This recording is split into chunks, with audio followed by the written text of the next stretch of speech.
Hello everyone. इस video में हम लोग नीट 2026 के फिजिक्स पेपर को डिटेल में सॉल्व करने वाले हैं। तो ये वीडियो सिर्फ उन स्टूडेंट्स के लिए ही होगा जो लोग अगले साल या उसके अगले साल में पेपर देने के बारे में प्लान कर रहे हैं या प्रिपरेशन कर रहे हैं, यानी कि 2027, 28, 29।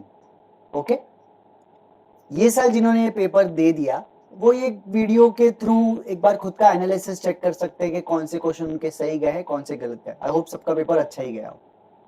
अभी इस पेपर की अगर मैं क्विक समरी की एक बार बात करूं before we start the solution, तो आप देख सकते हैं कि किस चैप्टर से कितने क्वेश्चंस आए वो आपको यहाँ पे दिख जाएंगे। एनसीईआरटी सीक्वेंस के हिसाब से सब चैप्टर्स लिखे गए हैं यहाँ पे। यूएमडी, 1D, 2D, NLM, work energy power, ऐसे 11th के सारे चैप्टर्स लिखे हैं।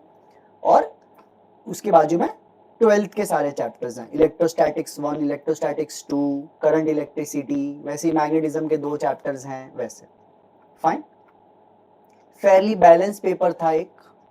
लास्ट ईयर के कंपैरिजन में थोड़ा इजी था, पर 2024 के कंपैरिजन में थोड़ा सा टफ था। तो ओवरऑल आपको मॉडरेट बोलना पड़ेगा इस पेपर को, और स्टूडेंट के रिव्यू के बाद भी थोड़ा सा मॉडरेट लगा उन्हें। और बिकॉज इसके जस्ट पहले बायो और केम भी रहता है, तो वो पेपर्स कैसे थे उसका डेफिनेटली साइकोलॉजिकल इफेक्ट पड़ता ही है फिजिक्स के पेपर पे, जो भी स्टूडेंट्स फिजिक्स को थर्ड अटेम्प्ट करते हैं, जो कि मोस्ट ऑफ द टाइम होता है। तो केमिस्ट्री थोड़ा सा लेंदी था, इसलिए फिजिक्स में भी वो चीज का प्रेशर जरूर बिल्डअप हुआ होगा डेफिनेटली। ओके, चलो शुरू करते हैं हम लोग। 11th में से अराउंड 19-20 क्वेश्चन थे, और 12th के सिलेबस में एज पर एनसीईआरटी 25 के अराउंड क्वेश्चन थे, 25-26 के। एक एक करके हम लोग सारे सोल्यूशन स्टार्ट करते हैं। तो पहला क्वेश्चन यहाँ पे राइट पे देखेंगे आप लोग। For a simple pendulum having time period t, the variation of the kinetic energy is represented as. With time मतलब काइनेटिक एनर्जी का टाइम के साथ आपको ग्राफ पता लगाना था, राइट? तो इसका आंसर क्या हो जाएगा? काइनेटिक एनर्जी टाइम के साथ साइनोसॉइडली वेरी करता है। एक्चुअली साइन स्क्वायर का इक्वेशन आता है उसके अंदर। जो काइनेटिक एनर्जी होती है ना, ये ऑसिलेशन चैप्टर का है। काइनेटिक एनर्जी जो होता है ना, वो directly proportional to sine square omega t के टर्म में आता है। तो साइन स्क्वायर का आपको ग्राफ ढूंढना था इसके अंदर। जो पहला ऑप्शन है वो साइन का ग्राफ है, जो दूसरा ऑप्शन है वो साइन का ही ग्राफ है, लेकिन वो एक पॉजिटिव टर्म के साथ ऐड हुआ है, तो ऐसा सेकंड ऑप्शन है। बट हमें साइन स्क्वायर का ऑप्शन ढूंढना है। जो आपका थर्ड ऑप्शन है वो इंडिकेट कर रहा है कि कांस्टेंट है, बट कांस्टेंट नहीं है एनर्जी। वो टोटल एनर्जी का अगर पूछा होता तो ये सही होता आपका, राइट?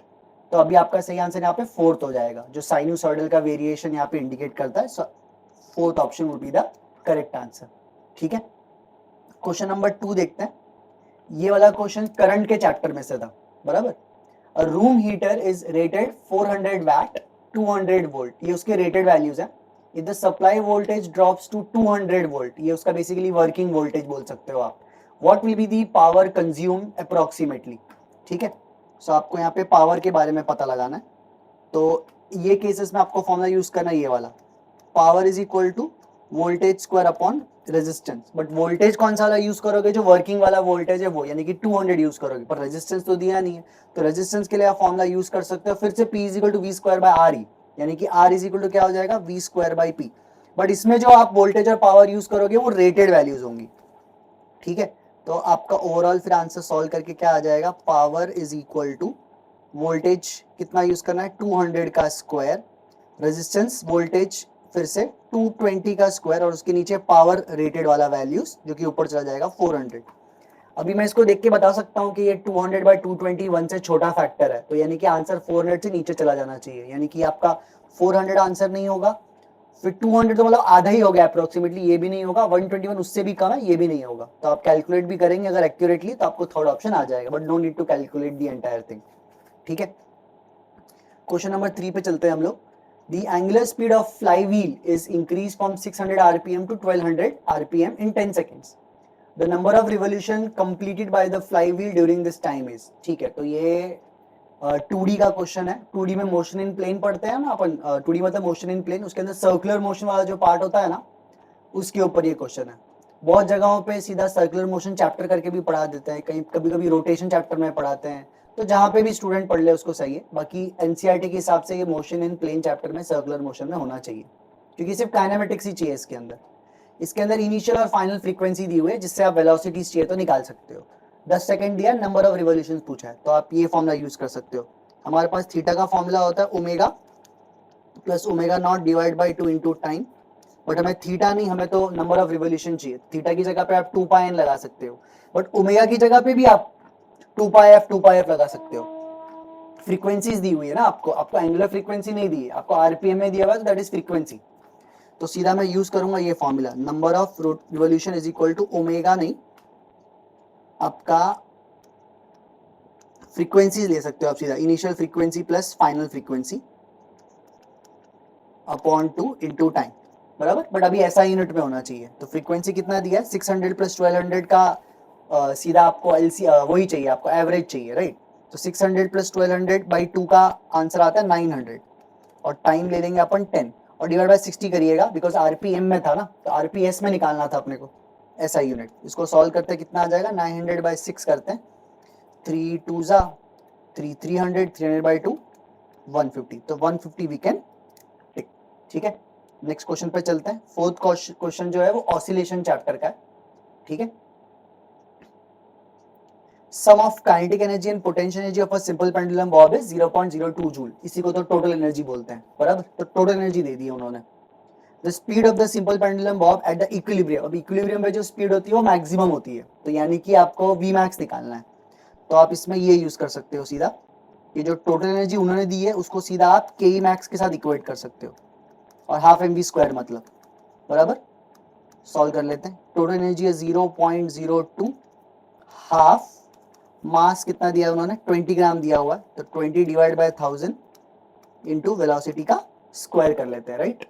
क्या आ जाएगा, 0 0 कैंसिल, फिर ये 2 जीरोस उधर डेसिमल को चले जाएंगे, बराबर।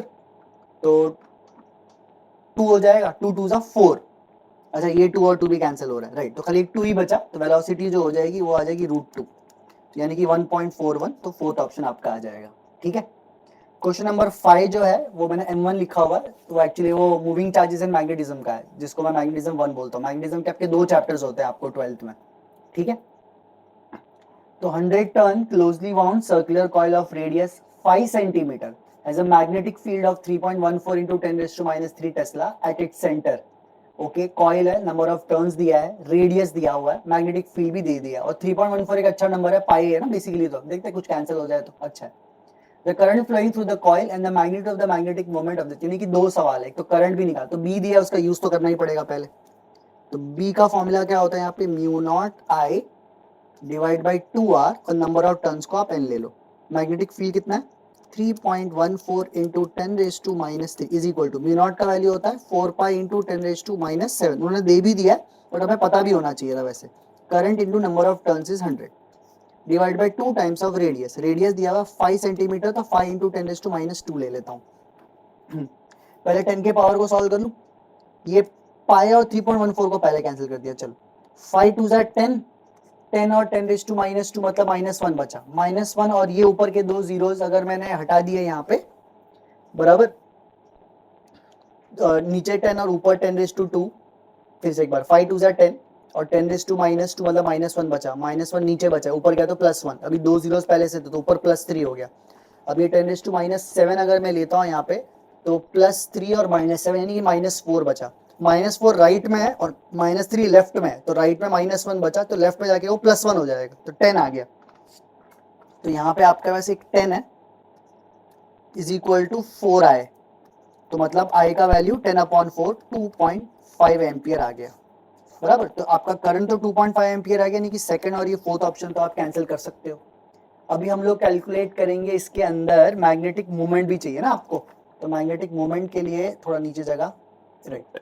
तो मैग्नेटिक मोमेंट का फॉर्मूला जो आपको यूज करना है वो है NI area, NIA, number of turns 100, current आपने अभी भी निकाला 2.5, एरिया पाई आर स्क्वायर, यानी कि पाई इंटू रेडियस का स्क्वायर, रेडियस है 5 का स्क्वायर 25, और सेंटीमीटर से ये -4 यहाँ पे लग जाएगा, बराबर है, सेंटीमीटर स्क्वायर को मीटर स्क्वायर में कन्वर्ट करने के लिए। अब इन सबको मल्टीप्लाई करने का ट्राई करना है हम लोग को। n ले लिया मैंने, I ले लिया, एरिया ले लिया, चलो कर लेते हैं। अभी इधर 100 है, आपका जो 2 ऑप्शन बचे हैं वो 2 और 20 बचे हैं, तो बस उसके हिसाब से अप्रोक्सीमेट आंसर लाने का ट्राई करेंगे अपन। तो 2 जीरोस 100 के और 10⁻⁴, तो फिर भी -2 तो बचेगा, बराबर, ये आपका -2 बच गया, तो -2 क्या करेंगे हम लोग, 25 इंटू 25 625 होता है, और एक डेसिमल है तो मतलब 62.5, बट एक डेसिमल 10 का पावर और बच गया था आपके, 2 डेसिमल बच गए थे आपके पास। ओके ओके, तो कितना आ गया, एक मिनट, 25 इंटू 25 625, 625 एक डेसिमल 62.5, अभी 2 डेसिमल लेना है अपने को, तो 0.625, तो 0.625 इंटू पाई का वैल्यू 3.14, अब ये 6 3 जा लगभग 18 होता है, बट ये 0.6 है, 3.14 को 3 ले लिया, 0.6 को 0.625 को 0.6 ले लिया, 6 3 जा 18 आ गया, एक डेसिमल क्या, तो 1.8, तो ये 2 के आसपास ही जाएगा आंसर। ठीक है, तो आप एग्जैक्ट भी कैलकुलेट करेंगे तो आपको थोड़ा आंसर आ जाएगा। ठीक है, this is clear.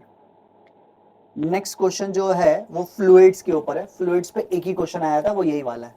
A submarine is design to withstand an absolute pressure of 100 atm, how deep can it go below the water surface. तो जो प्रेशर होता है, प्रेशर का फॉर्मूला होता है, वो होता है P not plus row g H होता है, बराबर है, एब्सोल्यूट प्रेशर। तो उन्होंने पी का वैल्यू दिया 100 atm, पी नॉट का वैल्यू 1 atm, तो माइनस करेंगे तो यहाँ पे 99 आ जाएगा, 99 atm is equal to rho g h के बराबर करना है हम लोग को, पर 99 जो atm है उसको आपको 10⁵ लगाना पड़ेगा आपको, बिकॉज एटीएम ऐसा यूनिट नहीं है, आपको 10⁵ लेंगे तो वो ऐसा यूनिट कन्वर्ट होता है। ओके, रो जी एच, रो का वैल्यू 1000, जी का वैल्यू 10, और डेप्थ आपको निकालने के लिए बोला गया, सो दैट्स इट। तो ये 3 और 1 4, 1 0 बच गया, 990 मीटर आंसर आ रहा है, second option.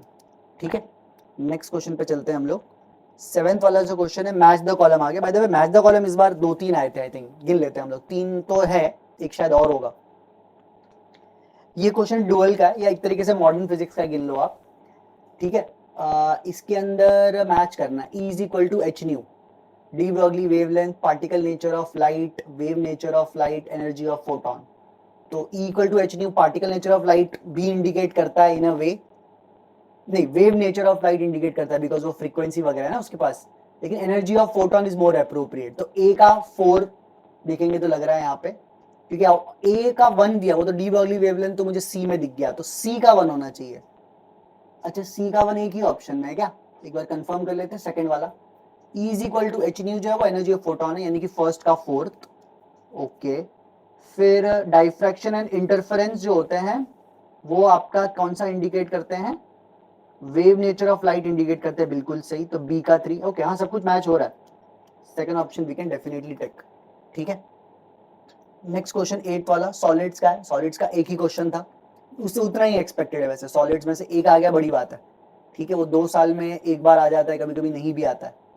Anyway, match the column एक बार फिर से, Young's modulus, bulk modulus, Poisson's ratio, compressibility, ये सब दिया हुआ। तो यंग्स मॉडुलस सबसे सही रहेगा, कंप्रेसिबिलिटी दिख रहा है वहां पे एक्चुअली डायरेक्टली मुझे, अलग अलग स्टूडेंट को देखो अलग अलग फॉर्मूलाज पहले दिख सकते हैं। कंप्रेसिबिलिटी जो बी ऑप्शन है वो बल्क मॉडल्स का रेसिप्रोकल ही होता है, और थर्ड और फोर्थ ऑप्शन दूसरे के रेसिप्रोकल ही हैं, तो डेफिनेटली उधर ही कुछ बैठा देंगे अपन।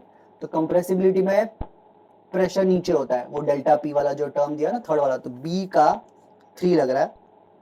बल्क मॉडुलस फिर ये ऊपर चला जाएगा, राइट, पॉइजन्स रेशियो फर्स्ट वाला दिख रहा है, और यंग्स मॉडुलस फिर ये सेकंड वाला हो जाएगा। तो ये कौन से ऑप्शन है, ए का 2 तो एक ही जगह पे, बी का 3, हाँ चलो मैच हो रहा है, इसका भी सेकंड आंसर है। नेक्स्ट क्वेश्चन पे चलते हैं। ये जो क्वेश्चन है आपका वो इलेक्ट्रोस्टैटिक्स पे है। ठीक है, इलेक्ट्रोस्टैटिक्स भी सेकंड पार्ट, जो इलेक्ट्रिक पोटेंशियल एंड कैपेसिटेंस करके चैप्टर है, सेकंड वाला वो है ES2, ये इलेक्ट्रोस्टैटिक्स 2 बोल सकते हैं हम लोग इसको। ठीक है, इसमें कैपेसिटर्स का ये क्वेश्चन आ गया है। इसमें सर्किट दिया हुआ है, 50 वोल्ट दिया है, ऊपर 4 कैपेसिटर है, बीच में एक C5 है, जो चारों कैपेसिटर है वो 10 10 10 के हैं, और नीचे 2.5 है। तो ये ऊपर के जो चारों ये तो सीरीज में है, बराबर। हम लोग को क्या जानना है, इसके अंदर 4 ऑप्शन देख के लग रहा है, अच्छा इक्विवेलेंट कैपेसिटेंस तो चाहिए, तो निकाल लेते हैं। जो 10 सीरीज में है तो उसका आंसर क्या हो जाएगा, 10/4, यानी कि 2.5, और ये वाला भी 2.5 का ही, अभी 2.5 पैरेलल में, तो C इक्विवेलेंट जो हो जाएगा वो हो जाएगा 5 माइक्रोफैराड, 5 माइक्रोफैराड, खाली पहला ऑप्शन एलिमिनेट हुआ। वाह, अभी जो चार्ज आएगा, अभी क्योंकि दोनों पैरेलल तो पोटेंशियल तो सेम होगा दोनों में, बराबर, तो इस वाले पे कितना चार्ज आ जाएगा, Q is equal to CV, 2.5 into 50, तो which is 125, so 125 micro farad, तो मतलब ये भी गलत हो गया। अब C थर्ड और फोर्थ में से ही कुछ देखना है हमको, उसमें भी एक्चुअली ये जो C5 उसमें तो निकाल लिया ना कि 25 थोड़ी होगा, तो ये भी गलत है, यानी कि फोर्थ ऑप्शन आपका सही है। 5 माइक्रोफाराड 125 microcoulomb on all capacitors. Actually हाँ, ऊपर के जो इक्विवेलेंट वो भी 2.5 ही आया ना, और सब पे चार्ज तो सेम रहेगा ही, तो इस पे भी टोटल चार्ज जो जाएगा ऊपर वाले ब्रांच में वो भी 125 ही जाएगा और हर एक के पास वही रहेगा। So we can take this fourth option. ठीक है, question number 10, amount of work done to raise the mass m from the surface of earth to the height equal to the radius of the earth. ये gravitation chapters है, उसमें से भी एक question आ गया ये वाला।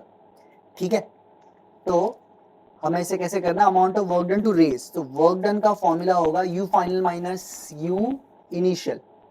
ठीक है, so U final minus U initial, so minus G mm upon क्या डिस्टेंस पे चले गए, अगर h हाइट पे चले गए, r हाइट पे चले गए तो r प्लस r 2r लेना पड़ता है डिस्टेंस सेंटर से, minus of minus G mm upon बस r जब सरफेस पे तब। इसको अगर हम लोग सॉल्व करें, पहले मैं जी mm को कॉमन ले लेता हूँ, जी mm अपॉन r को कॉमन ले लिया, अंदर माइनस 1/2 प्लस 1, इस जी एम को हम लोग जी आर छोटा जी आर स्क्वायर भी लिख सकते हैं, तो ये m आ जाएगा यहाँ पे ऐसे डिवाइड बाय नीचे आर, और ये हाफ प्लस कहां से, हाँ माइनस हाफ प्लस 1, तो मतलब प्लस 1/2, तो इसका आंसर आ रहा है mgr/2 आ रहा है मुझे, तो यानी कि first option we can take.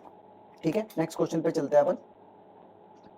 When a ruler falls vertically 5 different person catch it with a different reaction, मतलब एक रूलर है ऐसा कुछ फेंका और इसको किसी ने पकड़ लिया, मतलब मेरे रिएक्शन टाइम पे है कि मैं इसे कब पकड़ूंगा, अगर मेरा रिएक्शन टाइम कम रहा तो ये ज्यादा पेन नीचे गिर जाएगा, बराबर, तो it will travel more distance.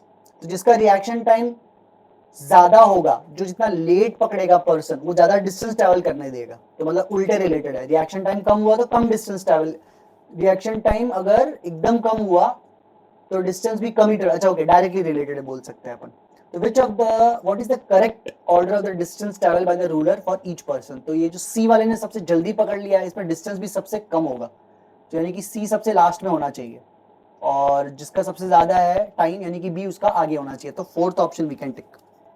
ठीक है, इसको 1D चैप्टर का बोल सकते हो, ये क्वेश्चन है लॉजिक बेस्ड भी था एक तरीके से। तो question number 12, work energy power का है ये, पावर ऑफ अ क्रेन दिया हुआ है, lift a mass of 1000 kg to height of 20 metre in 10 second, g का 9 पॉइंट लेने के लिए बोला, तो ले लेते हैं। तो वर्क का फॉर्मूला आपके पास क्या आ जाए, पावर पूछा है, power is work done upon time and work is mgh upon time. मास कितना है आपके पास 1000, जी का वैल्यू 9.8, h का वैल्यू 20 डिवाइड बाय 10, तो 0 0 कैंसिल। ये जो 1000 दिया हुआ है टर्म उसको आप किलो में यूज कर लो, बिकॉज सारे ऑप्शन किलो में, अच्छा दो ऑप्शन किलो में, तो वो यूज कर लेता किलो में, तो 9.8 टू 19.6 बचेगा, तो 19.6 किलो वैट आंसर टिक करना है ना। ऑलराइट, नेक्स्ट क्वेश्चन जो 13th वाला है वो इलेक्ट्रोस्टैटिक्स का है, फिर से कैपेसिटर्स का ही आ गया है। ठीक है, जो इलेक्ट्रोस्टैटिक्स का पहला चैप्टर उसमें से कोई क्वेश्चन नहीं आया है, बट लेकिन एक थियोरी क्वेश्चन जरूर था इलेक्ट्रोस्टैटिक्स 2 में, जो मैंने इलेक्ट्रोस्टैटिक्स 2 में डाला है, बट उसके लिए नॉलेज आपको इलेक्ट्रोस्टैटिक्स 1 का तो चाहिए ही होगा। ऑलराइट, ये पढ़ लेते हैं। Consider 2 अनचार्ज capacitors of equal capacitance 200 picofarad, one of them is charged by 100 volt supply and disconnected, now this capacitor is connected to uncharged capacitor, the amount of electrostatic energy loss है। तो ये एक common case है जो किसी भी notes में आपको मिल जाए, कोई भी सर कोई भी टीचर आपको पढ़ाए तो वो ये डेफिनेटली ये कवर कर लेता है थियोरी में, एनसीईआरटी में भी सॉल्ड एग्जांपल में है ये। इसका डायरेक्ट फॉर्मूला फिर डायरेक्ट यूज कर लेता हूँ मैं, half C1 C2 upon C1 plus C2 into V1 minus V2 का होल स्क्वायर, ये फॉर्मूला यूज करते हैं इस केस के लिए हम लोग। हाफ इंटू, भी दोनों सी तो सेम है, तो 200 200, तो बेसिकली ये 200 इंटू 200 अपॉन 200 प्लस 200, तो इसको सॉल्व करोगे ना तो आपको 100 आ जाएगा। 100 पीको, पीको मतलब 10⁻⁻12 होता है, और वोल्टेज कितना है यहाँ पे 100 ना, 100 माइनस 0 तो 100 का स्क्वायर यानी कि 10⁻4 आ गया, तो ये 4 और ये 2 6, 6 और ये -12 फिर भी -6 बचेगा, 1/2 मतलब 0.5 जूल, तो 0.5 जूल इंटू 10⁻⁻6, तो जो यूनिट में गलती करेगा तो उसका फर्स्ट और थर्ड में कंफ्यूजन हो सकता है उसको। ठीक है, 14 क्वेश्चन ऑल्टरनेटिंग करंट चैप्टर का, आई थिंक ऑल्टरनेटिंग करंट से इस बार 2 या 3 क्वेश्चंस आ गए हैं। ठीक है, in an AC circuit contains a resistance of 1 kilo ohm, a capacitor of 0.1, R दे दिया है, सी दे दिया है, एल भी दे दिया है, बस रेजोनेंट फ्रीक्वेंसी पूछी है, तो ये भी स्ट्रेट फॉरवर्ड क्वेश्चन ही है। एफ का formula 1/2 pi under root L C, so 1/2 pi, L का वैल्यू कितना दिया हुआ 10⁻⁻3, सी का वैल्यू 10⁻⁻⁴, 7.1 भी दिया ना, तो -10 में से -5 बाहर आ जाएगा रूट से, जो ऊपर जाके +5 हो जाएगा, और सब कुछ किलो में है, तो सिर्फ 100 यूज करो, 10⁻³ को अलग रखो, डिवाइड बाई 2 पाई। ठीक है, तो 100/2 तो 50 इधर ही हो गया, 50 डिवाइड बाई 3 लगभग 16 के आसपास होता है, 16.67 के आसपास। ठीक है, इसको जरा कैलकुलेट करेगा, 15.9 वैसे तो क्लोज बाय एक आंसर लग रहा है, एक बार एक्स्ट्रा श्योर हो जाते हैं। 100/2 50, 50 डिवाइड बाय 3.14 बराबर है 31, 30, 15, 16 बराबर है 15.9 विल टेक। ठीक है, क्वेश्चन नंबर 15 रे ऑप्टिक्स का है, नहीं मैग्नेटिज्म का है। ओके, मैग्नेटिज्म के पार्ट 1 मूविंग चार्जेस का आपको दिया है। Figure given below shows a long straight solid wire of circular cross section area A carries a steady current I. The current I is uniformly distributed across its cross section. Plot the graph representing the variation of magnetic field. तो एक infinite wire के हिसाब से, तो infinite wire में ये solid दिया हुआ है, तो मतलब अंदर भी फील्ड होगा बाहर भी फील्ड होगा, अंदर लीनियरली बढ़ेगा और बाहर जो है इनवर्सली कम हो जाएगा, तो इसका ग्राफ पहले ऊपर जाना चाहिए या फिर नीचे आना चाहिए, तो ऐसा ऑप्शन आपका थर्ड हो जाएगा। ऐसा सेकंड वाले में नीचे के ऊपर कुछ जा रहा है, बट ऐसा वेरिएशन आप देखने को नहीं मिलता आइडियल केस में, तो ठीक है, you can ignore it. 16 question thermodynamics का। इस बार हीट के सेक्शन से उतने क्वेश्चन नहीं है जितने एक्सपेक्टेड, नॉर्मली 4 एक्सपेक्ट करता हूं मैं, लेकिन इस बार हीट में से आपके सिर्फ 2 ही क्वेश्चन आए। ठीक है, बट फेयरली किसी और एवरी ईयर का ट्रेंडिंग यही है कि हीट में से इतने कम ही आएंगे। 4 लास्ट ईयर 4 आ गए थे, 4-5, तो एवरी ईयर इतना एक्सपेक्ट कर सकते हैं, इस बार कम आ गया, थोड़ा 2 ही आया। ठीक है, तो थर्मो में क्या दिया हुआ है वो भी I think first law of thermodynamics पे हो जाए, कि जो बच्चे ने केमिस्ट्री का थर्मो पढ़ा होगा वो लॉजिक लगा के इधर भी कर लेगा। An electric heater supplies heat to a system at a rate of 100 watt if the system performs work at a rate of 75 joule, यानी कि उन्होंने Q दे दिया है 100, उसमें से W 75 चला गया, तो बचा हुआ 25 ही बचा ना, वही आपके इंटर एनर्जी में चला जाएगा, तो मतलब delta U is equal to delta Q minus W कर लेना, तो 25 आ जाएगा। This is your answer, B option.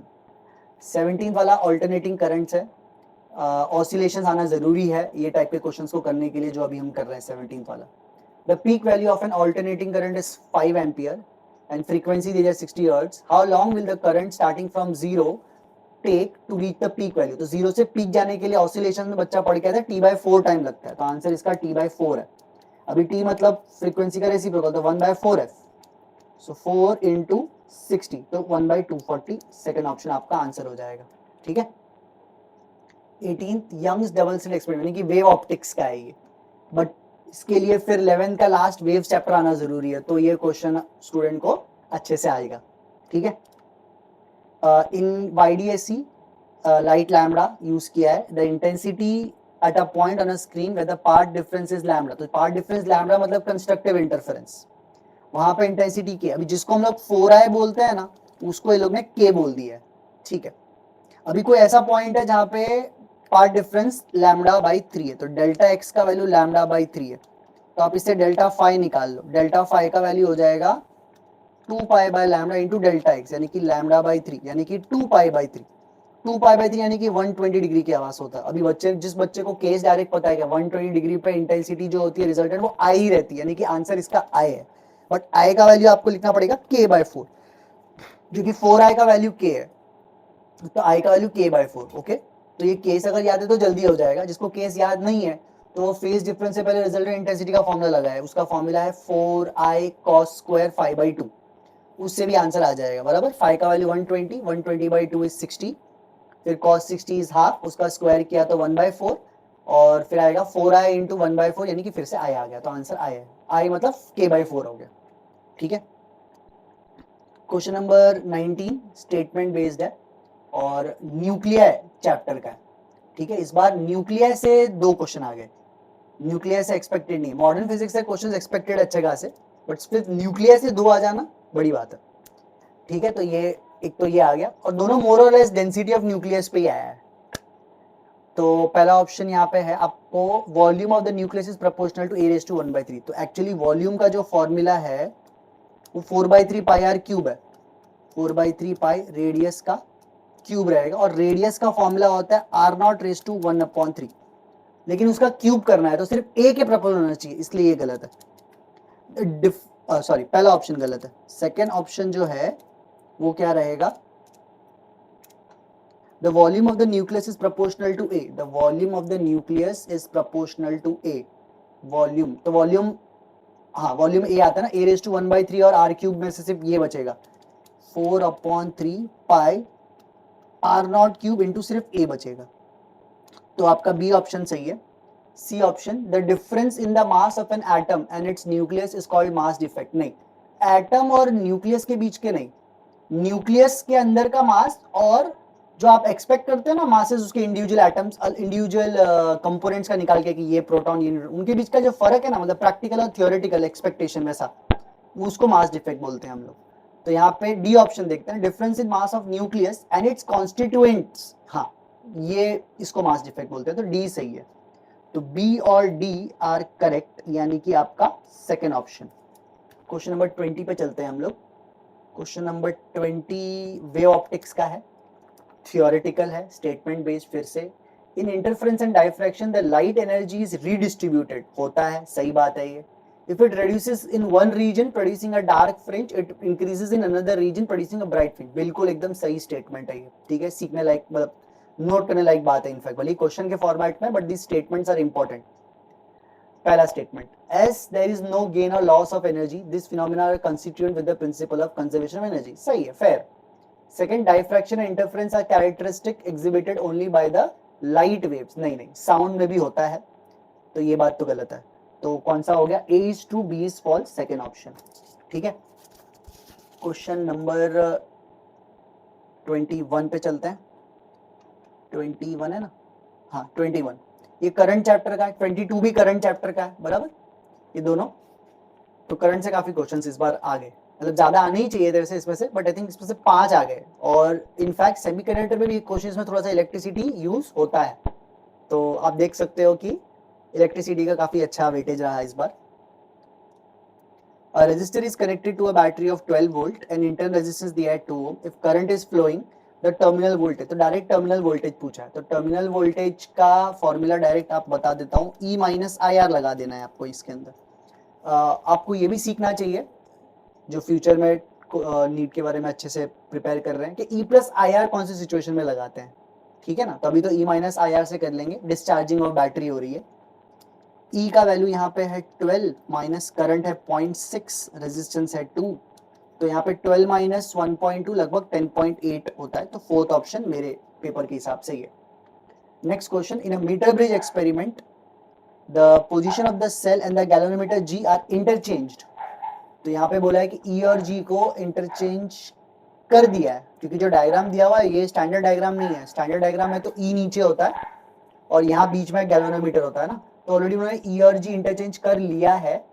You shall observe in the galvanometer, हाँ तो कर सकते हैं एक्चुअली इंटरचेंज आप, ऐसा कुछ नहीं, उससे कुछ गलत नहीं, बैलेंस होगा, बट इस बार दो अलग रेजिस्टर्स बैलेंस होंगे, बट रेशियो वाइज तो फिर भी सेम आ जाएगा। आई थिंक ये थियोरी डेफिनेटली कवर करना। सही ऑप्शन इसमें देखते हैं, only the right sided deflection, नहीं ऐसा कुछ गारंटी नहीं, वो तो रेजिस्टेंस के वैल्यूज पे फिर से।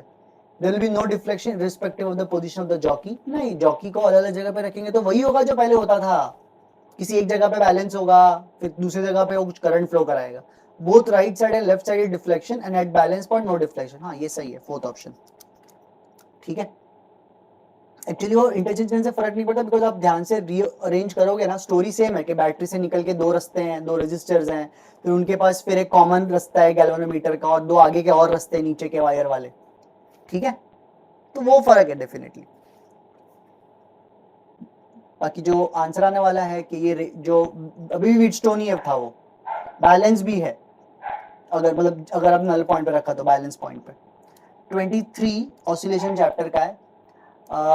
Savita, a 11th standard student, while conducting an experiment to determine the effective length of simple pendulum, notes down the data and time taken to complete 30 oscillations as 60 seconds and hence calculate the length of the simple pendulum as, आपको length निकालना है। अच्छा 30 oscillation 60 seconds मतलब एक oscillation 2 second, तो इसी को तो हम सेकंड्स पेंडुलम बोलते हैं, तो इसका टाइम पीरियड 2 सेकंड्स है, ये सेकंड्स पेंडुलम, तो सेकंड्स पेंडुलम में तो लेंथ तो हमें पता ही ना 1 मीटर के आसपास होता है, एक ही ऑप्शन है 1 मीटर का, खत्म, ठीक है। नेक्स्ट क्वेश्चन 24 स्टेटमेंट बेस्ड है, इलेक्ट्रोस्टैटिक, जो मैं बोल रहा था ना कि इलेक्ट्रोस्टैटिक वन भी थोड़ा थोड़ा आना चाहिए, वो यही वाला क्वेश्चन है। इसके अंदर आपको स्टेटमेंट दिया हुआ है 5 स्टेटमेंट है, आपको करेक्ट ढूंढना है। Inside a conductor the electrostatic field is 0, बिल्कुल सही बात।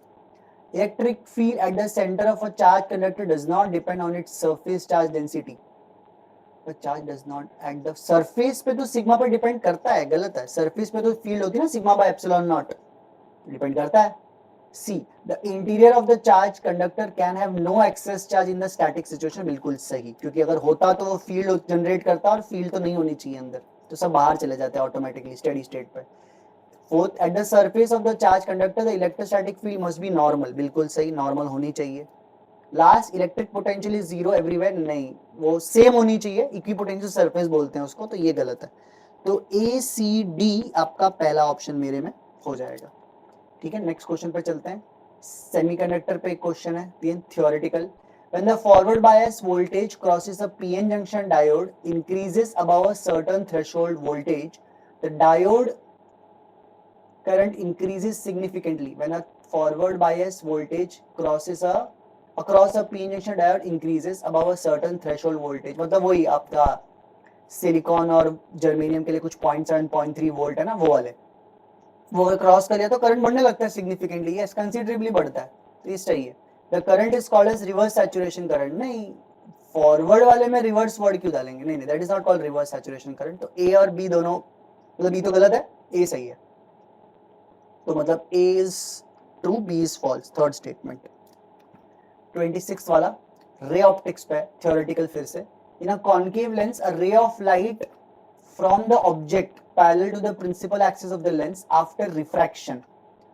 Okay, in a concave lens, a ray of light from the object parallel to the principal axis of the lens. Okay, concave lens है, diverging lens होता है। Passes after refraction passes to the second principal focus, नहीं, कहीं से pass नहीं होता है वो तो diverge हो जाता है। Appears to diverge from the first principal focus, अभी first principal focus वो left वाले को अगर बोल रहे हैं तो ये सही है फिर तो।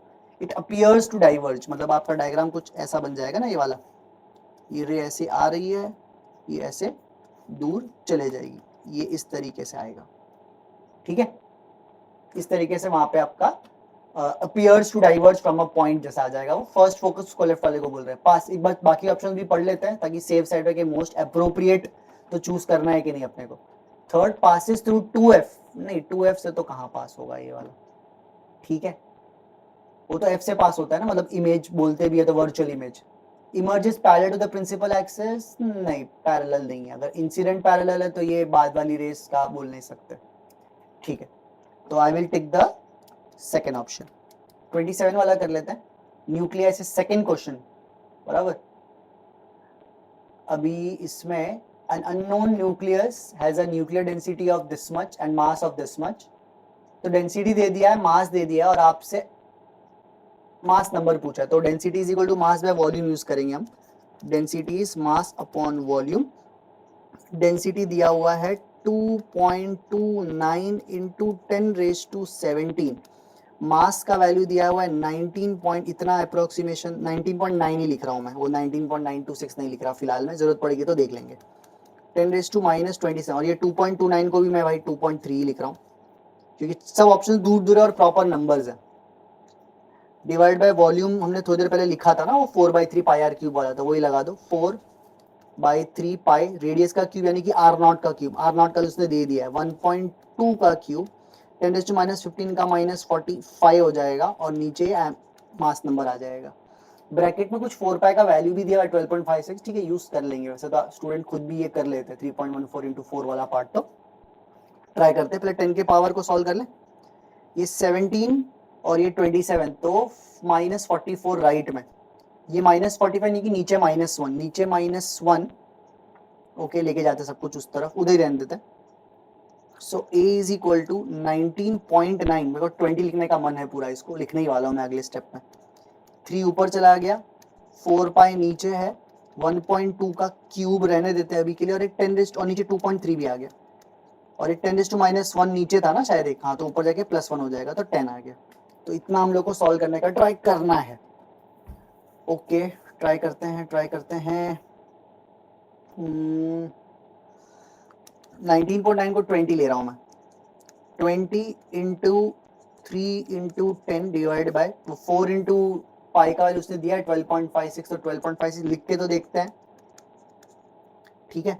और 1.2 का क्यूब को मैं 1.2 का स्क्वायर 1.44 लिख रहा हूँ और एक 1.2 को रहने देता हूँ और नीचे एक 2.3 भी है, तो 3 का टेबल से ये 0.4 आ जाएगा यहाँ पे नीचे 0.4 कुछ करने का ट्राई करते हैं 12.56 को 4 टाइम्स अगर लिया मैंने 12.5 को इंटू 4 किया तो 50 कुछ आ जाएगा अप्रोक्सीमेटली 50 और 50 का एक डेसिमल और 0.4 का एक डेसिमल एडजस्ट हो जाएगा तो 5 ही बचेगा, तो ये दोनों को लेके मैं 5 लिखना चाहता हूँ यहाँ पे 5 वन जा और ये 5 फोर जा, ये 40 ऊपर आ रहा है और नीचे 1.44 इंटू 2.3 तो लगभग 23 इंटू 144 कितना मान लिया अपन, कहीं से कुछ कैंसिल तो और हो नहीं रहा 144 इंटू 23 करना पड़ेगा 144 इंटू 23 कुछ कैंसिल हो रहा है क्या ऊपर नीचे से 40 के टेबल से वैसे कुछ कुछ जाएगा तो सही 4 के, ये मैं इसको 2 लिख लेता हूँ तो ये 40 नहीं रहेगा फिर ऊपर था, ये कैलकुलेशन थोड़ा सा रहा होगा स्टूडेंट को परेशान किया होगा 0.72 तो ऊपर बचा 20 नीचे बचा 2.3 इंटू 0.72 सो वो ही कर लेते हैं हम यहाँ पे क्या है 72 इंटू 23 3 2 जा 6 7 3 जा 21 2 2 जा 4 7 2 जा 14 6 5 6 1 तो 16 5 6 with how many decimal 3 decimal तो 1.656 1.656 तो 1.66 ले लेता हूँ मैं इसको, तो 1.656 को 1.66 लेता हूँ, काफी छोटे छोटे अप्रोक्सीमेशंस किए हैं हमने अभी 1.66 भी एक्चुअली देखा है 1.66 इज बेसिकली 1 प्लस 2/3 मतलब 0.66 1 प्लस 2/3 1 प्लस 2/3 यानी कि 5/3 अरे तो एग्जैक्ट 4 3 12 ही आंसर हम लोग को आ गया था। I will tick this 12 but लेकिन ड्यूरिंग एग्जाम आई थिंक इसको थोड़ा सा पॉज करके अगले सम कर लेते तो बेटर होगा बिकॉज जिस तरीके से 26 सम्स गए हैं तो कैलकुलेशन इससे ज्यादा इतना टाइम किसी में नहीं लगा मुझे, तो what I would have done is कि मैंने यहाँ पे क्वेश्चन को यहाँ पे अगले पे चला गया होता, कुछ थोड़ी देर बीच में आके अगले पे चला गया फटाफट वहां पे फटाफट कुछ कुछ क्वेश्चंस कर लिए लास्ट में आते आते फिर ये वापस आके एक बार देख लेता कि कहीं पे टाइम वेस्ट ना करूं मैं यहाँ पे। ओके चल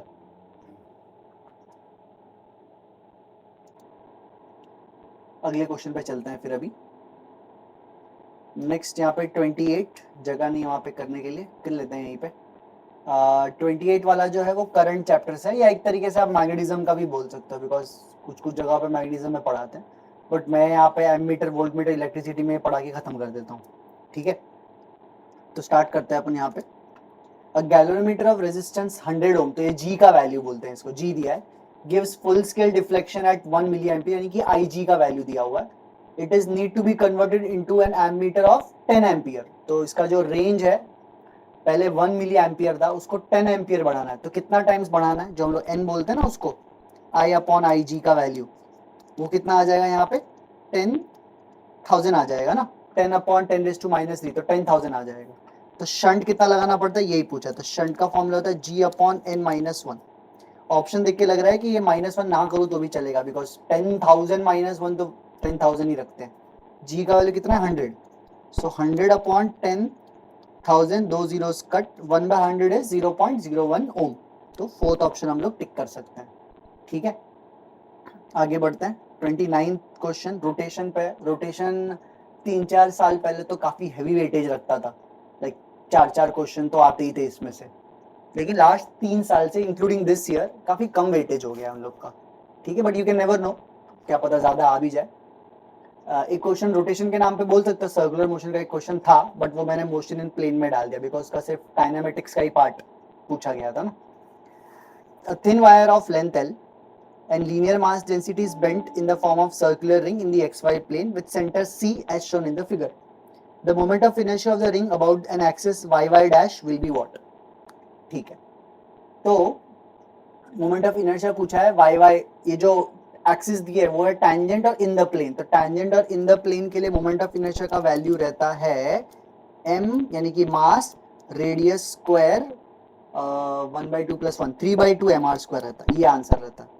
ठीक है, तो 3/2 को तो कुछ नहीं करना है, मास की जगह पे आप उन्होंने जो m दिया है वो लीनियर मास डेंसिटी है, यानी कि आपको जो मास चाहिए वो हो जाएगा m × 2πr।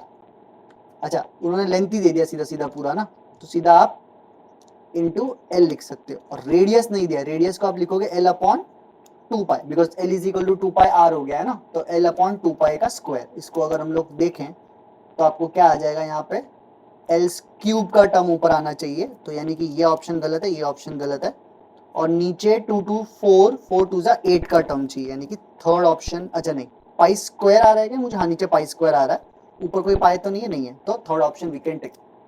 ठीक है, अच्छा क्वेश्चन था। क्वेश्चन नंबर 30 वेव्स चैप्टर का, 11th का लास्ट चैप्टर। इक्वेशन दिया है 2 cos something something something something दिया है, बराबर। x और y are in centimeter and time is in seconds. चार ऑप्शन देख के लग रहा है कि हम लोग को 10 के पावर का बराबर ध्यान देना चाहिए, यूनिट कन्वर्जन का बराबर ध्यान देना चाहिए।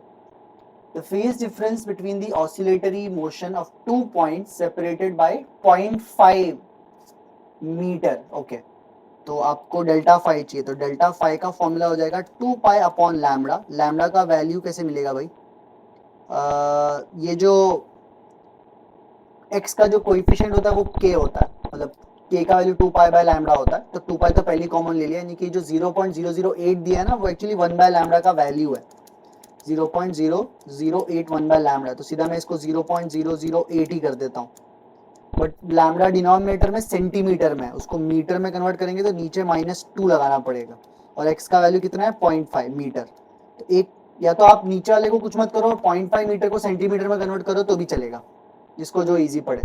इसको सॉल्व कर लेते हैं हम लोग, मतलब बोलेगा मतलब नीचे 10⁻² मत लगाओ, सेंटीमीटर में रहने दो लैम्डा को, बट ये 0.5 को सेंटीमीटर में कन्वर्ट कर दो तो 500 0.5 × 100 50 हो जाएगा, 50 यूज करना चाहिए। तो anyway I am solving this, तो ये 10⁻² ऊपर जाएगा तो +2 हो जाएगा, तो मतलब 2 डेसिमल आप ले सकते हो। 0.5 × 2 1 तो गायब हो गया, बराबर। 0.5 × 2 तो 1, वो तो गायब कर दिया, और बस तो 0.8 पाई आ जाएगा। तो ऐसा ऑप्शन थर्ड वाला है मेरे पास, एक बार कंफर्म कर लेते हैं। 0.008, 2 डेसिमल गए, 0.8 बराबर है, तो we will take third option. Question number 31 NLM chapter का है, वो भी फ्रिक्शन वाला, मतलब फ्रिक्शन वाला है ना वो। A box of 15 kg is kept on the floor of a stationary trolley. The coefficient of friction is 0.12.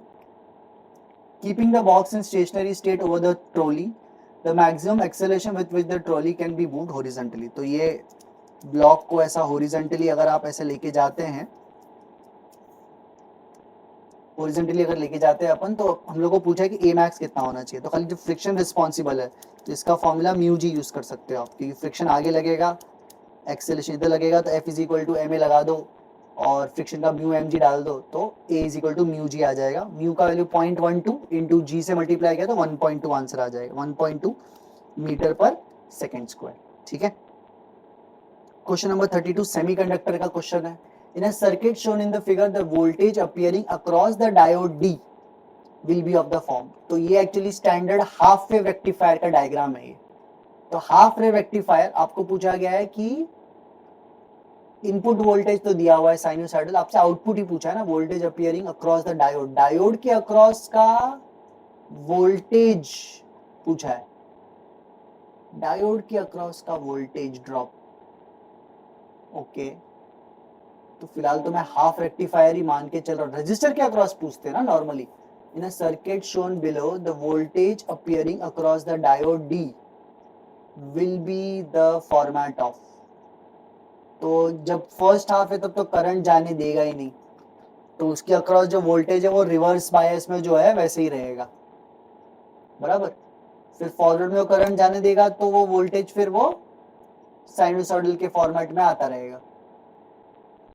तो इस क्वेश्चन को एक्चुअली वो डिफिकल्ट बना सकते थे अगर चार ऑप्शंस वो ट्रिकी बनाते तो, बट यहाँ पे तो एक ही ऑप्शन है जो एक्चुअली मैच करेगा, जो फॉरवर्ड और रिवर्स को अलग स्टोरी दिखा रहा है, तो fourth option we can tick. But लेकिन this could have been very tricky, क्योंकि यहाँ पे जो पहला हाफ साइकिल है वो रिवर्स बायस है, रिवर्स बायस में रजिस्टर के अक्रॉस तो करंट नहीं मिलता, बट पूरा वोल्टेज डायोड के अक्रॉस चला जाता है, इसलिए आपको यहाँ पे वोल्टेज मिल रहा है फर्स्ट हाफ में। अगर ये रजिस्टर के अक्रॉस पूछा होता तो ये फर्स्ट हाफ नहीं सेकेंड हाफ एक्टिव होता और फर्स्ट हाफ आपका 0 होता, but they didn't make that tricky. तो वैसे फिर ये ठीक ठाक हो गया, आपको एलिमिनेशन मेथड से आप अप्रोप्रिएट तुक्का लगा सकते थे यहाँ पे। ठीक है, तो फोर्थ ऑप्शन वी कैन टिक। 33 वाला केटीजी चैप्टर से है। A flask contains argon and chlorine are in the ratio of 2:1 by mass. The temperature of the mixture direct दे दिया है, the ratio of the RMS पूछा है। ओके, तो RMS का फॉर्मूला क्या होता है? RMS is equal to under root of gamma RT by M naught। अभी दोनों के 3RT by M naught,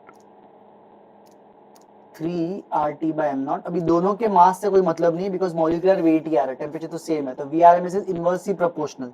So V argon upon V chlorine is equal to molecular weight, chlorine का ऊपर जाएगा which is 70 और आर्गन का नीचे आएगा which is 40, तो 70/40 मतलब 7/4 कुछ आ जाएगा, तो अंडर रूट 7 अपॉन 2 यानी कि C option we can take. Next question match the column पे आ गया एक और चैप्टर का, एक्चुअली वेक्टर्स का भी बोल सकते हैं, एक तरीके से वेक्टर्स आता है तो ये क्वेश्चन तो भी हो जाएगा।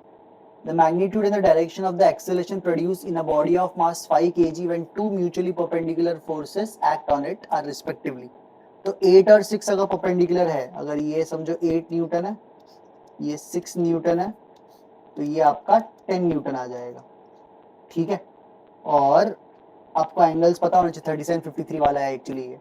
तो फोर्स 10 न्यूटन है, बट आपको एक्सेलरेशन पूछा है, तो acceleration is force upon mass 10/5 यानी कि 2, तो ये फोर्थ ऑप्शन तो नहीं आएगा।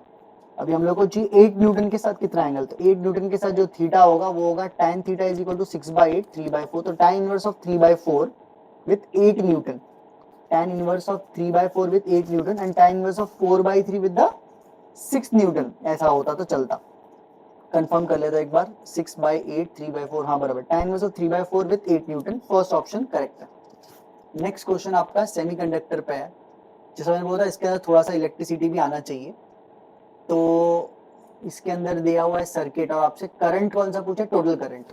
तो करंट इसमें से तो नहीं जाएगा और इसमें से भी नहीं जाएगा, रिवर्स बायस है, तो खाली 2 डायोड में से ही जाएगा। तो 2 ओम और 4 ओम पैरेलल में, तो उसका आर इक्विवेलेंट कितना आ जाएगा, 4 2 8 अपॉन 6, तो 4/3। So I is equal to V by R यानी कि 10 अपॉन आर इक्विवेलेंट कितना निकाला था हमने, 4/3 ना, 8/6, हाँ, तो 4 नीचे इधर 3, 30/4 कितना होगा, 15/2, second option we can take. Next 37 dual nature का है। For a metal of work function 6.6 electron volt which of the following wavelength of incident radiation does not give rise to photoelectric effect, और Planck's constant का value दिया हुआ है उन्होंने। क्या करेंगे, वो वाला फॉर्मूला लगा लेते हैं, लैम्डा इज इक्वल टू 1 2 4 3 होता है, 0 ले लेते हैं, अपॉन 6.6 EV में, मतलब इससे डायरेक्ट नैनोमीटर में आंसर आ जाएगा। 6.6 को मैं क्या लिख सकता हूँ, 6.6 को 6 + 0.66 लिख सकते हैं, अप्रोक्सीमेशन कुछ करे क्या, 66 का एक 0 हटाया, एक डेसिमल तो ऊपर 0, ये अगर मैं 2 का टेबल लेता हूँ तो कितना आ जाएगा 33, जो कि कितना हो जाएगा यहाँ पे 6200। फिर कुछ और अप्रोक्सीमेशन करना है, 3 के टेबल में लेंगे तो 11 आ जाएगा ये, और ये आ जाएगा 206 कुछ आएगा, 206, कौन सा टेबल, 3 से ले रहे हैं, 3 जा 0 जा 6 जा 18, 20 बचा, ये भी एक और 6 आ जाएगा, 0.66 चलता रहेगा, डिवाइड बाय 11 लगभग किया तो 200 ही आ जाएगा अप्रोक्सीमेटली ये 200 आ जाएगा नैनोमीटर। 11 मतलब थोड़ा छोटा ही होगा और 200 से थोड़ा सा वैल्यू कम आ जाएगी, तो मतलब 200 वाले तो उससे ज्यादा वेवलेंथ हो जाएगी ना, तो इससे तो नहीं होगा, फर्स्ट ऑप्शन वी कैन टिक। ठीक है, मतलब उससे कम वेवलेंथ वाले से तो पक्का होगा ही होगा, मतलब ये जो आंसर है ना 100 नैनोमीटर 150 50 इनसे तो होगा ही होगा, फोटोइलेक्ट्रिक पे कम वेवलेंथ ज्यादा एनर्जी होती है। ओके, तो 200 ही आपका बाउंड्री कंडीशन बन गया। Speed of the light in vacuum is taken as unity, ये 1D चैप्टर का ले लेते हैं, तो स्पीड दे दी उसने, बोला 1 लो, टाइम तो यही है 6 minute 40 seconds from earth to sun, distance पूछा, तो distance is equal to speed into time, speed into time, speed 1 लेने को बोला है, तो टाइम 6 मिनट 40 सेकेंड, 6 मिनट मतलब 60 × 6 360, तो 360 + 40 360 प्लस 40 कितना हो जाएगा आपका 400 इज द आंसर, 400 सेकेंड्स। ठीक है, क्वेश्चन नंबर 39 पे चलते हैं। EMI चैप्टर का है। Rectangular wire loop 8 centimetre and 3 centimetre with a small cut is moving out of the region of the uniform magnetic field of magnetic field 0.3 Tesla, directed normal to the plane of the loop. The EMF developed across the cut if the velocity of the loop is this in the direction normal to the shorter side of the loop. अच्छा, तो जो shorter side है उसके perpendicular direction में आपको velocity से जाना है, तो मतलब आपको ये लेंथ लेना है। तो EMF का फॉर्मूला तो हमें पता ही है, BVL होता है। मैग्नेटिक फील्ड कितना लेना है 0.3, वेलोसिटी 2 सेंटीमीटर में दिया हुआ तो डिवाइड बाय 100, और लेंथ आपका 3 सेंटीमीटर लेंगे शॉर्टर, डिवाइड बाय एक और 100। 10⁻⁻4 के सभी ऑप्शन है, तो मैं हटा देता हूँ सबको। 3 2 जा 6, 6 3 जा 18, तो 1.8 वोल्ट आ जाएगा। तो first option we can tick. Question number 40 पे चलते हैं। 1D का एक और क्वेश्चन है, 3 क्वेश्चन आया है 1D के हम लोग को इस पेपर में। आपको पूछा है इसके अंदर following plot shows the variation of the velocity versus time for a ball thrown vertically upwards and falling back. तो ऊपर फेंका है तो वेलोसिटी पहले पॉजिटिव होगी, धीरे धीरे करते 0 हो जाएगी, फिर नीचे आते वक्त वेलोसिटी नेगेटिव होगी, क्योंकि डायरेक्शन उल्टा हो गया ना, और बढ़ती जाएगी नेगेटिव में। तो ऐसा कौन सा ग्राफ है जिसमें ग्राफ पहले 0 पे जा रहा है, फिर वो कंटिन्यूसली और नेगेटिव पे जाता जा रहा है? तो पहला नहीं, दूसरा नहीं, तीसरे में नेगेटिव हो रहा है, यही आपका आंसर भी सही है एक्चुअली। ठीक है, मल्टी करेक्ट है क्या? नहीं नहीं, खाली सी ही है एक ऐसा option, C is only correct. D में पहले से नेगेटिव है, ऐसा नहीं होना चाहिए। डी वाला ग्राफ किसके लिए पता है क्या? अगर एक हाइट से आप नीचे थ्रो करते हो, नहीं वो भी नहीं बनेगा, नहीं, खाली सी ही आंसर फिर आपका सही है वेलोसिटी के लिए। आपका फर्स्ट वाला ग्राफ हो सकता था स्पीड वर्सेस टाइम का, और ये वेलोसिटी वर्सेस टाइम है, तो सी ऑप्शन आपका सही है। 41 यूएमडी का वर्नियर कैलिपर का एक क्वेश्चन आ गया यहाँ पे। ठीक है, in vernier caliper 20 VSD coincides with 11 MSD, each division of length 1 mm, यानी कि लीस्ट काउंट दिया है मेन स्केल का, MSD बेसिकली, लीस्ट काउंट पूछा है वर्नियर का, तो वर्नियर का पहले आप ये यूज कर लो। 20 VSD is equal to 16 MSD जो बोला है वो निकाल लेते हैं। तो VSD कितना आ जाएगा 16/20, MSD का वैल्यू तो 1 mm दिया हुआ है, 16/20 कितना होगा 8/10, 0.8 mm हो जाएगा। तो आपका लीस्ट काउंट कितना हो जाएगा 1 माइनस 0.8, यानी कि 0.2 mm is the answer. 0.2 mm में ऑप्शन नहीं है सेंटीमीटर में, तो और 0.02 और छोटा करेंगे, तो थर्ड ऑप्शन। ओके, चलो next question. Each side of metallic cube of mass 5.580 is measured to be 9 centimeter. ठीक है, मास दिया है, साइड लेंथ दिया है। Keeping the significant figures in view, the density of the material of the cube can be best expressed as. तो ये वाले question में भी कभी कभी कैलकुलेशन होता है, तो आई वुड प्रीफर कि मैं नेक्स्ट 3 पहले कर लेता हूँ, फिर I will come back to this. 43 वाला रे ऑप्टिक्स का है, प्रिज्म का क्वेश्चन है। आपको इसमें क्या बोला है, ray of monochromatic light passing through the equilateral prism, तो 60 डिग्री डायग्राम में दिया है, बड़े अच्छे लोग हैं। Refracted ray QR is parallel to the base BC। आज का मतलब ये मिनिमम डेविएशन का केस आप मान सकते हो, इसके अंदर I is equal to E होता है। डेल्टा पूछे तो डेल्टा का फॉर्मूला 2I माइनस A लगा लो। I का वैल्यू दिया है 50, तो 2 इंटू 50 100, ये A का वैल्यू 60, तो 40 डिग्री आपका आंसर आ जाएगा। ठीक है, very easy. 44 in the first excited state of hydrogen atom the energy of electron is 3.4 eV। हाँ बिल्कुल पता है, यही होता है आंसर, बताने की जरूरत नहीं है, कहने का मतलब ये। पहले वाले का 13.6 होता है माइनस, दूसरा वाला माइनस 3.4, वैसे सब याद होने चाहिए आपको। Okay, the radial distance of the electron from the hydrogen nucleus in this case is, तो रेडियस पूछा है, तो रेडियस का फॉर्मूला भी हमें पता है ना, 0.53 n स्क्वायर एमस्ट्रॉन्ग हाइड्रोजन के लिए। तो इनका वैल्यू तो 2 लेना है, बिकॉज फर्स्ट एक्साइटेड स्टेट बोला है, तो 4 इंटू 0.53 कितना हो जाएगा 2.1। अच्छा 2.1 सारे ऑप्शन है, बट एमस्ट्रॉन्ग में चाहिए। हाँ तो ये रहा, मतलब ये जो फॉर्मूला ये एमस्ट्रॉन्ग का है, तो उससे बराबर है फिर, तो 2.1 इंटू 10⁻⁻10 मीटर सही है। लास्ट क्वेश्चन इसका फिर से करंट चैप्टर का ही है। डायग्राम देख के लग रहा है एक ही रेजिस्टर है, बट एक्चुअली पढ़ते हैं ना तो पता चलेगा कि metallic wire have resistance 4 ohm is bent in the form of a square. तो ABCD के 4 साइड है, तो ये सब 1 ओम के, 1 ओम 1 ओम 1 ओम, और ये व्हीटस्टोन ब्रिज बन गया एक्चुअली। तो व्हीटस्टोन ब्रिज में ये बीच वाला जो 2 ओम है, ये आपका रिडंडेंट है, इसको हटा देना, R5 है आपका। तो 1 1 सीरीज में, तो 2 नीचे भी 1 1 सीरीज में, तो 2 2 2 पैरेलल में फिर से 1 ही हो गया, तो पूरे का R इक्विवेलेंट 1 ओम है। आपको करंट पूछा है ना, I is equal to V by R, 2/1, तो 2 एम्पियर आ जाएगा। आई होप कोई भी इंटरनल रेजिस्टेंस वगैरह कुछ दिया नहीं है ना? हाँ नहीं है कुछ भी इंटरनल रेजिस्टेंस, करेक्ट। तो there you go.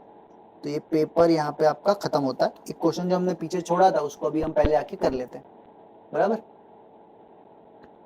Question number 42 इसको करते हैं अभी। आपको क्या चाहिए था? Density, density is mass upon volume.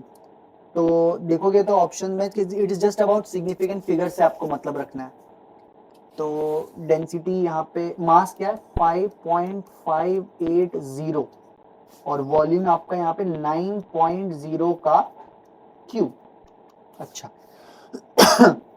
तो 5.58 अपॉन, मैं जीरो नहीं ले रहा बिकॉज मुझे रियलाइज हो गया कि इन सब पूरे में 9.0 का सिग्निफिकेंट फिगर्स 2 ही है, तो आपके आंसर में भी सिर्फ 2 ही सिग्निफिकेंट फिगर्स होने चाहिए फाइनली। तो ये दोनों तो पक्का गलत है, बराबर। तो आपको 7.7 और 7.6 के साथ ही आपको ज्यादातर खेलना है यहाँ पे, फाइन।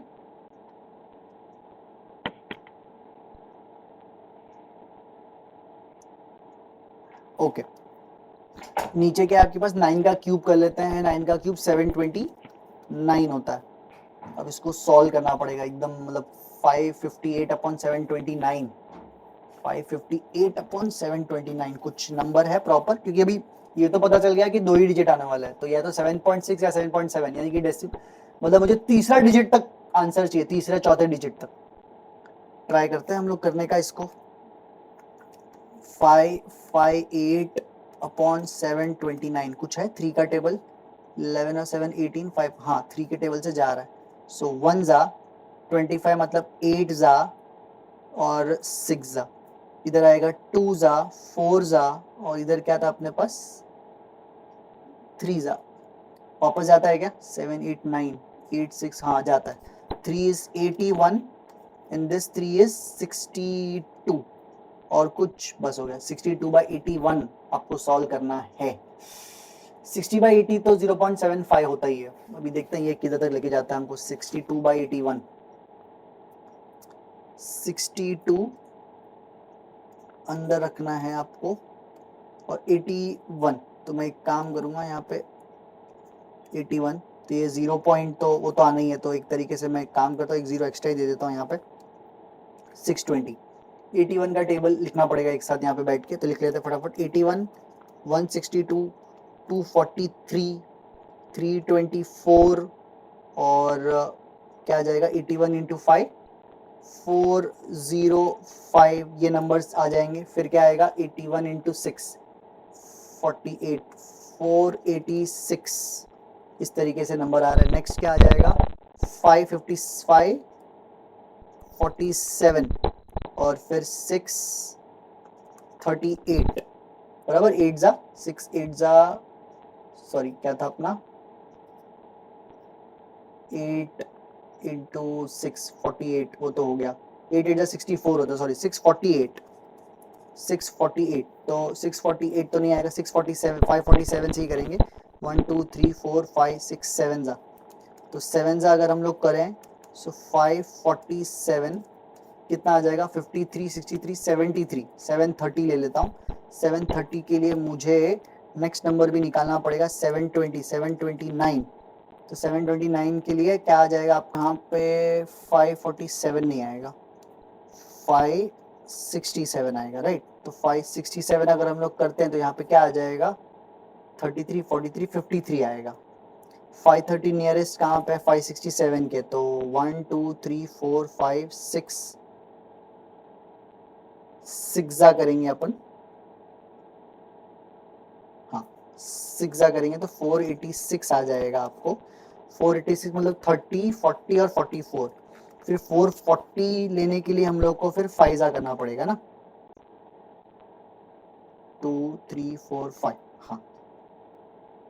तो इसके अंदर ये 6 जा हमने कर लिया, 2 3 4 5 6 जा 486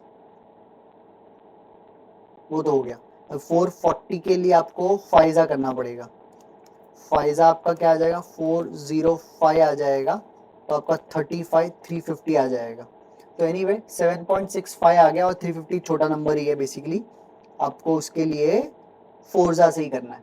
तो 7.65 आ गया अभी लास्ट डिजिट 5 जो है उसको राउंड, अभी वो ऑड नंबर है ना, मतलब 5 है तो उसके पहले का नंबर अगर ऑड नंबर होता तो +1 करते, बट इवन नंबर है तो आप उसको रहने देंगे हम लोग यहाँ पे 7.6 ही रहने देंगे, तो वी विल टिक 7.6। ठीक है, तो यहाँ पे दो ऐसे थे जो कैलकुलेशन वाइज मुझे लगे कि थोड़े लेंदी जा सकते थे किसी के लिए भी।